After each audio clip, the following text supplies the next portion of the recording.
I want you to picture a scenario. It's Tuesday evening. Oh boy. Yeah. It's not a holiday, not a special occasion, just a standard grinding Tuesday. You've had a long day at work, nothing catastrophic, no big explosions, just heavy. Just a lot of friction. A lot of friction, a lot of emails that could have been meetings and meetings that should have been emails. You walk into the supermarket because you need, I don't know, 3 things for dinner. Pasta, sauce, maybe a bottle of wine. The classic survival mode shopping trip. Exactly. And I want you to check in with your body for a second in this scenario. Your shoulders are probably already up around your ears.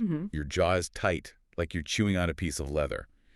And your breathing is shallow, sort of stuck high in your chest. You grab a trolley, and of course. Of course, it's the one with a wobbly wheel that pulls to the left. Naturally, it has to be that one. So you start navigating the aisles, and here's the reality. You're walking past 50 other people who are doing the exact same thing. Everyone is carrying their own little history of the last 8 hours. Someone stops dead in front of the pasta sauce, just staring at the labels like they're decoding the Rosetta Stone. Someone brushes past your elbow, doesn't apologize. A kid is whining in the cereal aisle. That specific, rhythmic, high-pitched whine that rattles your teeth. And suddenly the temperature inside you just changes? It rockets up. You feel this irritation rising in your throat. Your grip on the trolley handle gets white-knuckle tight. Yeah. Your pace speeds up, and you start weaving through the aisles like you're in a race. Yeah. But here's the hook, and this is what we're unpacking today. Nothing has actually happened to you. Right. No one insulted you. No one actually attacked you. That child isn't your child. No story has even formed in my head yet. I haven't thought, I'm angry at these people, but my body is already completely adjusted to the emotional weather of that supermarket. It's like the air has weight. And my nervous system just decided to carry it. That visceral description, it just perfectly sets the stage for what we're covering today. We are doing a deep dive into a truly fascinating essay called How the Body Mirrors by the philosopher and founder of the Ghost movement, Pedro Malha. I love this piece because it takes something we all feel, that weird vibe you catch from a room or that exhaustion you get after being around certain people, and it explains exactly what's happening under the hood. And what's so interesting here is that Malha moves this whole discussion away from psychology, away from it's all in your mind, and firmly into biology. Okay. The central premise, the thesis, if you will, is that we are porous. Porous, that word really stuck with me. Because we usually think of ourselves as, sealed units, right? I am me inside my skin. Yeah. You are you. There's a clear border. Exactly. That's the great myth of individuality. We like to think we're these sealed-off castles operating independently, but Malha argues we aren't. We're open systems. We absorb things. We absorb tone, pace, tension, atmosphere, all of it from our environments before we even have a conscious thought about it. So when I get stressed in that supermarket, it's not because I'm analyzing the situation and deciding it's annoying. It's my body reacting to other bodies. Precisely. Malha argues this isn't some kind of psychological jargon or a mystical energy field. It's the nervous system doing what it has always done. Scanning. How fast does this happen? Fractions of a second. We copy posture, facial expressions, breathing patterns. It's automatic. Okay, let's unpack these mechanics because it feels a little bit like sci-fi, but I know it's real life. The essay mentions we assume our moods are private possessions. Yeah, like I'm feeling sad or I'm feeling anxious, and that belongs to me, like my wallet or my keys. But that's the illusion. That's the illusion. The source material argues mood is not a private possession. It's something that moves between people.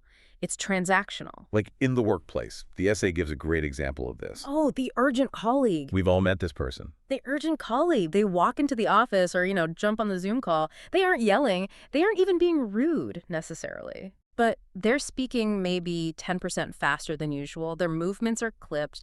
They're interrupting just a fraction of a second too early. They're carrying a low-level vibration of urgency. Yes, and I know this feeling.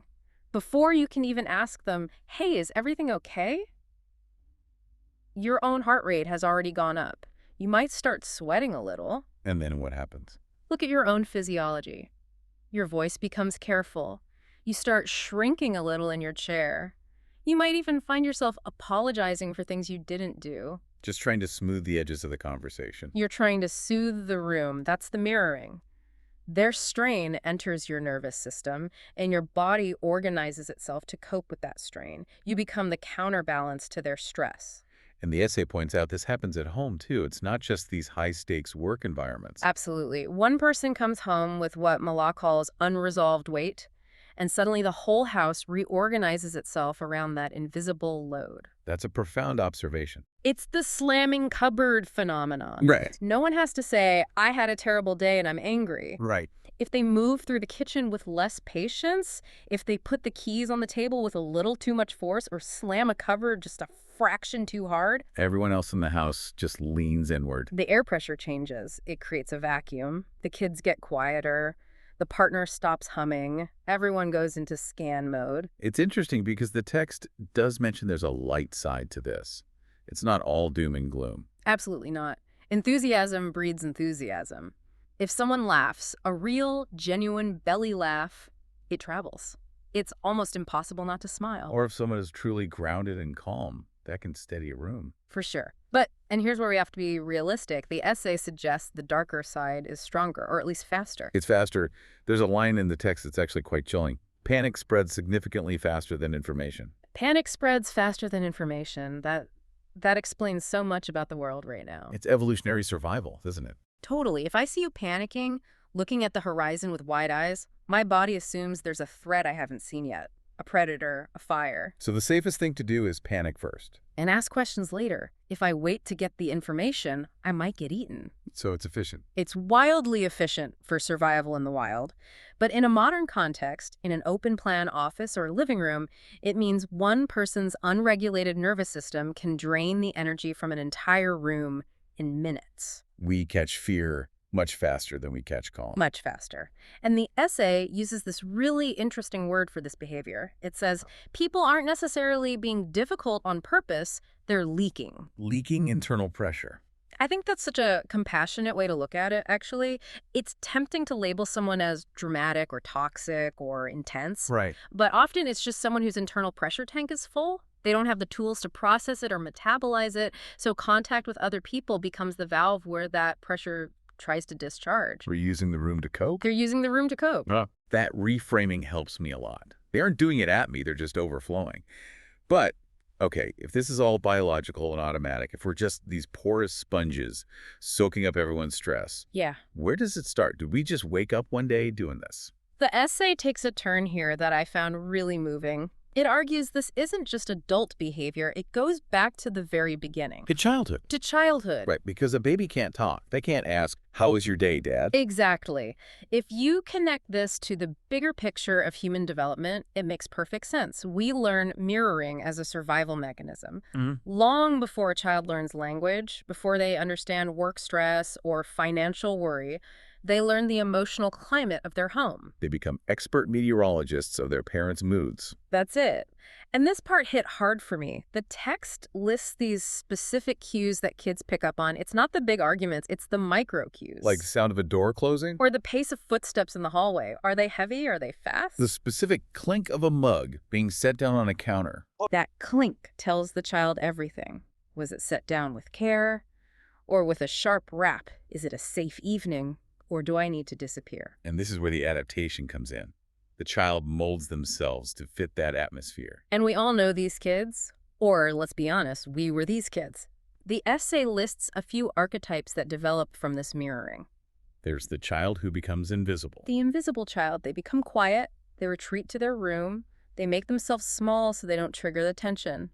They learn that safety means silence. Then there's the one I relate to, the child who becomes helpful. Can I do anything? Can I set the table? Look, I cleaned my room. That's the fixer. They're trying to stabilize the room to ensure their own safety. If I can make mom happy or dad calm, then the house is safe and I am safe. Or the funny one, the class clown. Yes.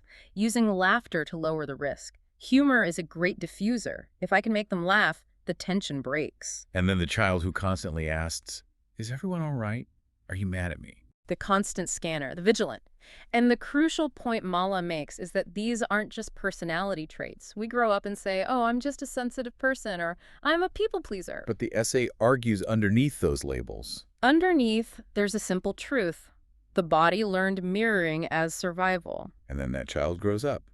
They enter the workplace, or a marriage, or that supermarket queue. And the software's still running, they're still scanning, they're still reading the tiny micro expressions of their boss or their partner. We call them empaths, or good at reading people. But really, they're walking around like big antenna, picking up everyone's stress because their nervous system thinks it needs to know the weather to survive. So we have these ancient patterns. We're walking around porous, leaking, absorbing. It feels a bit hopeless. Are we just stuck in this loop of emotional contagion forever? This brings up the most important question of the deep dive. Is there an off switch, or at least a volume dial? And the essay introduces a concept from the ghost movement called the dot. The dot. It sounds mysterious, like a secret code. It sounds abstract, but Mala defines it very rigorously. It is not transcendence. It isn't some Zen state where you float above your life on a cloud of indifference. It is simply recognition. The brief pause between the stimulus, the stress coming at you, and the response, your reaction. So it's just noticing. It's noticing your body, noticing your shoulders, your jaw, your breath. It sounds too simple to work, I know. But let's apply it to a real scenario. The essay paints a scene that I think happens in every kitchen in the world. The kitchen argument. Yeah. Oh boy, I think everyone is already picturing their own version of this. Let's walk through it. It's an ordinary evening. You're tired. Your partner's tired. The day hasn't been terrible, but it's been long. Okay. Your partner asks a simple question, maybe about a bill or a chore or, did you remember to buy the milk? And it's not the words, right? It's never the words. It's never the words. It's the tone. The tone is threaded with their exhaustion. And because you are a mirroring machine, your chest tightens instantly. Your shoulders go up. You interpret that tone as an attack. And so what do? I mirror the edge. I snap back. Why are you asking me that now? Can't I sit down for 5 minutes? And then they mirror your snapback, and suddenly you're off to the races. The essay describes the physiology of this escalation perfectly. You interrupt each other. Your attention narrows. Yes. That's a key biological shift tunnel vision. You stop seeing the person you love. You start seeing an opponent, a threat. And my favorite line from this section, well, favorite in a painful way, you begin assembling evidence in your mind. Oh, the evidence gathering. It's like you instantly become a prosecutor. You always do this. You never appreciate me. You start pulling up files from 3 years ago. Remember that vacation in 2018? This is just like that. Exactly. You're assembling a case because your body feels unsafe. Oh. You're trying to win the moment. But this is where the dot comes in. Okay, so freeze frame that chaos. We're in the kitchen, hearts racing, gathering evidence. What does the dot look like? It's a very small thing. You stop looking at your partner for 1 second, and you look at your own state. You notice your own breath. You notice that it's shallow. As Mala says, it feels like a kind of choking. You notice your hands are clenched. You notice that you're leaning forward, trying to dominate the space. And noticing that just makes you calm. Because honestly, when I'm mad, realizing I'm mad sometimes just makes me madder. No, and this is why I appreciate the source material so much. It's realistic. You do not suddenly become calm. Okay. You don't suddenly smile and speak like a therapist. You're still agitated. Your heart is still pounding. But because you noticed your body, you pause for a fraction of a second longer than you were about to. So you buy yourself, what, a heartbeat? 1 extra heartbeat. You let the sentence hang for a second. You maybe lower your voice just a notch. Not because you're trying to be a good person, but because you realize your body is in fight mode and you want to inhabit yourself again. That distinction is key. You're not doing it to fix the other person. You're not doing it to win by being the calm one. You're doing it to get back inside your own skin. That's embodied regulation. That's the core of it. And the essay states clearly, you cannot fix rooms. You cannot undo someone else's history. You can't force your partner to stop being stressed. You can't wave a wand and make the supermarket peaceful. But if you drop your tone, if you soften your shoulders, something shifts. Because their body is mirroring you too. It goes both ways. Exactly. Nervous systems mirror steadiness just as well as they mirror threat. If you stop broadcasting danger attack, their system might pick up on the safety pause signal. The essay calls this presence moving quietly between nervous systems, which sounds a lot better than shouting in the kitchen. It's much more effective. But Mala warns us. The other person might not soften immediately. You might lower your voice, and they might still be angry. This isn't magic. Right. But the temperature of the room usually lowers a degree. And sometimes that 1 degree is the difference between a ruinous fight and a difficult conversation. It prevents the scorched earth scenario. Exactly. It keeps the bridge intact. I really like that the essay doesn't promise a cure. It says mirroring is happening constantly. Sometimes it's connection, sometimes it's fear. We're always going to be tired. We're always going to absorb stuff. We're human. We're porous. The goal isn't to seal yourself off in a bunker. The goal is just to have somewhere to stand inside the chaos. And that brings us to the end of the essay, which has this beautiful, lingering image. Yeah. You've survived the supermarket. You've survived the drive. You're unlocking your front door. You're walking back to your sanctuary, and you still bring the day with you. We can't pretend the day didn't happen. Perhaps. Perhaps because of that small moment of noticing that dot, you're carrying a fraction less of everyone else's tension. Maybe your voice is a little softer when you greet your family. Maybe you sit down for a minute before rushing to start cooking. Nothing dramatic has changed. The world is still out, but you're here. Oh, You're in your body. You aren't leaking. You aren't broadcasting panic. And that's the takeaway, isn't it? It's not about perfection. It's about that word, embodiment. Embodiment. It's the lived fact that we affect each other. We're contagious. And for a few seconds, in those ordinary moments, the queue, the kitchen, the hallway, we have a choice. We can feel the mirroring happening. And we can choose not to pass the contagion on. That is a powerful place to leave it. Next time you feel that chest tighten in the checkout line or hear that key turn in the lock, remember, nothing happened to you, but you're feeling everything. Take that pause, find the dot. And see what happens when you decide not to mirror the chaos. Thanks for listening to this deep dive on how the body mirrors. We'll catch you on the next one. Take care.